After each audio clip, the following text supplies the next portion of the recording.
Hello students, welcome to education insights. आज discuss कर रहे हैं जब हम एरर आइडेंटिफाई करते हैं फाइनल अकाउंट बनाने के बाद, मतलब ऑर्गेनाइजेशन ऑलरेडी ट्रेडिंग P&L और बैलेंस शीट प्रिपेयर कर चुकी है।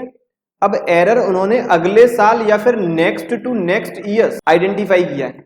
अब वो एरर रेक्टिफाई कैसे होगा? सबसे पहले एरर हो सकता है जर्नल के दौरान किया हो, एरर हो सकता है लेजर के दौरान किया हो। सर क्या ट्रायल बैलेंस के दौरान भी एरर हो सकता है? हो तो सकता है ट्रायल बैलेंस के दौरान, लेकिन अकाउंटेंट को मेनली करना क्या है? लेजर से बैलेंसेस उठा के लिखने हैं ट्रायल बैलेंस में। तो ट्रायल बैलेंस में वो यदि कोई अकाउंट का बैलेंस गलत लिख देता है तो अकाउंटेंट 2 या 3 बार टैली कर लेता है कि मैंने गलती तो नहीं कर दी, क्योंकि ट्रायल बैलेंस तो 1 या 2 पेजेस का है, लेजर और जर्नल तो बहुत ज्यादा पेजेस की होगी। तो गलती वो ट्रायल बैलेंस में यदि कुछ कैलकुलेशन मिस्टेक है वो इजिली आइडेंटिफाई कर लेता है, लेकिन गलती यदि जर्नल और लेजर की है, इस गलती को आइडेंटिफाई करने में बहुत ज्यादा समय लगता है। हो सकता है समय ज्यादा लगने की वजह से ही अगले अकाउंटिंग ईयर में गलती आइडेंटिफाई हुई। अब यदि हमने गलती की थी जर्नल में, आइडेंटिफाई की है अगले साल फाइनल अकाउंट बनाने के बाद, करंट ईयर के फाइनल अकाउंट बनाने के बाद अगले साल हमने गलती आइडेंटिफाई की है, तो यदि हमने जर्नल के दौरान गलती की है तो गलती 2 साइडेड होगी, तो रेक्टिफिकेशन होगी जर्नल एंट्री के थ्रू। यदि मैंने गलती की थी लेजर के दौरान, आइडेंटिफाई की है आज फाइनल अकाउंट बनाने के बाद, और यदि गलती उस समय 1 साइडेड थी, मतलब ट्रायल बैलेंस टैली नहीं हुआ, तो सीधी सी बात ट्रायल बैलेंस टैली नहीं हुआ होगा तो ट्रायल बैलेंस में सस्पेंस आ गया होगा। तो अब मैं जो रेक्टिफिकेशन एंट्री पास करूंगा उसमें सस्पेंस अकाउंट यूज करना पड़ेगा। यदि गलती थी 2 साइडेड, मतलब ट्रायल बैलेंस टैली हो चुका है, तो एंट्री जो भी मैं रेक्टिफाइंग पास करूंगा उसमें सस्पेंस अकाउंट नहीं आने वाला। यदि लेजर के दौरान गलती की थी, आज गलती आइडेंटिफाई कर रहे हैं, 1 साइडेड एरर था, ट्रायल बैलेंस में आ चुका होगा सस्पेंस, रेक्टिफिकेशन एंट्री होगी सस्पेंस अकाउंट के थ्रू। यदि ट्रायल बैलेंस पहले मैच हो चुका था, सस्पेंस अकाउंट नहीं आया होगा, तो एंट्री होगी विदाउट यूजिंग सस्पेंस अकाउंट।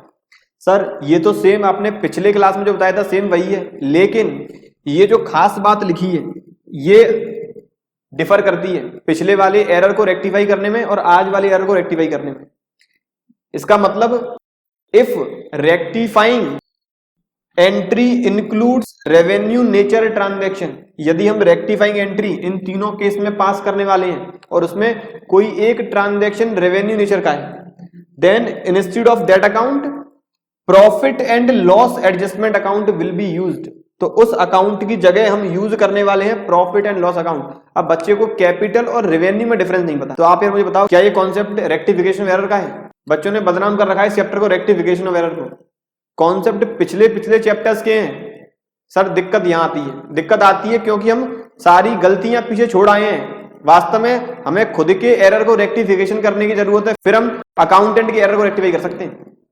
हमें खुद के एरर पहले रेक्टिफाई करने हैं, जो हमने पहले पढ़ाई नहीं की अब वो पढ़ाई पहले करनी पड़ेगी, उसके बाद आप इस बुक वाले अकाउंटेंट की गलती दूर कर सकते हो। सर रेवेन्यू और कैपिटल में डिफरेंस क्या है? रेवेन्यू नेचर के ट्रांजैक्शन मतलब ऐसे ट्रांजैक्शन जो इनकम और एक्सपेंस से रिलेटेड हैं, जो करंट ईयर की इनकम और करंट ईयर के एक्सपेंस से रिलेटेड है, वो सारे रेवेन्यू नेचर के ट्रांजैक्शन है। जो profit and loss account trading account में आने वाले हैं वो रेवेन्यू नेचर ट्रांजैक्शन है। जो सारे अकाउंट आएंगे बैलेंस शीट में वो कैपिटल नेचर ट्रांजैक्शन। ऐसे अकाउंट जो ट्रेडिंग एंड P&L अकाउंट के अंदर आते हैं, उन सभी अकाउंट की यदि हमें रेक्टिफिकेशन एंट्री में यूज करना है तो उसकी जगह हम यूज करेंगे profit and loss adjustment account. Sir इस बात के पीछे क्या लॉजिक है हम P&L एडजस्टमेंट अकाउंट यूज करें? तो बच्चों जैसे ही हम ट्रायल बैलेंस बनाते हैं, 4 तरह के आइटम आते हैं ट्रायल बैलेंस के अंदर, इनकम, एक्सपेंस, एसेट और लायबिलिटी। इनकम और एक्सपेंस चले जाते हैं ट्रेडिंग एंड P&L अकाउंट में और एसेट और लायबिलिटी बैलेंस शीट में। जब हमारे सर ने लेजर अकाउंट बंद करना बताया तो लेजर में कहा था कि 2 लेजर इनकम और एक्सपेंस वाले लेजर, सारे लेजर बंद कर दो ट्रेडिंग एंड P&L अकाउंट के थ्रू। एसेट और लायबिलिटी के लेजर वो हम कैरी फॉरवर्ड करेंगे बैलेंस शीट में नेक्स्ट ईयर के लिए। हमने सारे जितने भी इनकम और एक्सपेंस के लेजर तो बंद कर दिए थे। अब यदि ऐसे लेजर जो हम कंप्लीटली बंद कर चुके हैं वो लेजर वापस ओपन नहीं करेंगे, उनकी जगह यूज करने वाले हैं profit and loss adjustment account. Clear बात है? ऐसे अकाउंट जो ऑलरेडी बंद हो चुके हैं उसकी जगह आएगा P&L एडजस्टमेंट अकाउंट। यदि हमें रेक्टिफिकेशन एंट्री में कैपिटल नेचर वाला अकाउंट यूज करना है तब बिल्कुल उस कंसर्न्ड लेजर अकाउंट का नाम आएगा रेक्टिफिकेशन एंट्री में। If rectifying entry includes revenue nature transaction, तब हमें यूज करना पड़ेगा profit and loss adjustment account उस अकाउंट की जगह। तो ये था ओवरऑल एरर कैसे रेक्टिफाई होगा जब हम आइडेंटिफाई कर रहे हैं फाइनल अकाउंट के दौरान। वापस एक बार समराइज कर लें, यदि हमने एरर किया था जनरल के वक्त रेक्टिफाइंग करेंगे, जनरल एंट्री से ही एरर किया था लेजर के दौरान वन साइडेड था, सस्पेंस अकाउंट आएगा एंट्री में क्योंकि ट्रायल बैलेंस टैली नहीं हुआ होगा। Error two sided, suspense account नहीं आएगा रेक्टिफाइंग एंट्री में क्योंकि ट्रायल बैलेंस टैली हो चुका है। यदि गलती थी रेवेन्यू नेचर की, यदि रेवेन्यू नेचर का ट्रांजैक्शन उस एंट्री में यूज करना है रेक्टिफाइंग एंट्री में, तो उसकी जगह हम यूज करेंगे profit and loss adjustment account. एक यहां पर मैं एग्जांपल डिस्कस कर लेता हूं कैसे यूज करेंगे profit and loss adjustment account. इसके बेसिस पर कंप्लीट इलस्ट्रेशन डिस्कस करने वाले हैं अपनी अगली क्लास में। यहां मैं एक सिंपल सा एग्जांपल लूं, wages paid on installation of machinery, wages paid on installation of machinery of ₹500 debited to the wages account.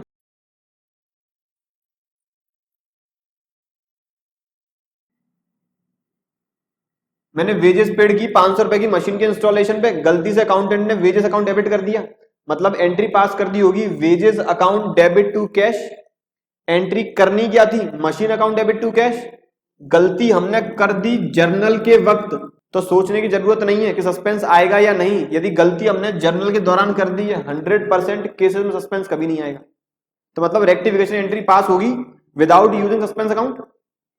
क्या एंट्री होगी, एंट्री होनी है machine account debit to wages, machine capital nature है, वेजेस रेवेन्यू नेचर है, तो wages की जगह हम जो वेजेस अकाउंट लिख रहे हैं उसकी जगह हमें इस्तेमाल करना है profit and loss adjustment account. Journal entry क्या होगी, machine account debit to profit and loss adjustment account. यदि ये एरर हम ट्रायल बैलेंस के बाद लेकिन फाइनल अकाउंट बनाने से पहले आइडेंटिफाई करते तब एंट्री होती machine account debit to wages. यदि यही एरर हम लेजर के दौरान आइडेंटिफाई करते तब एंट्री होती machine account debit to wages.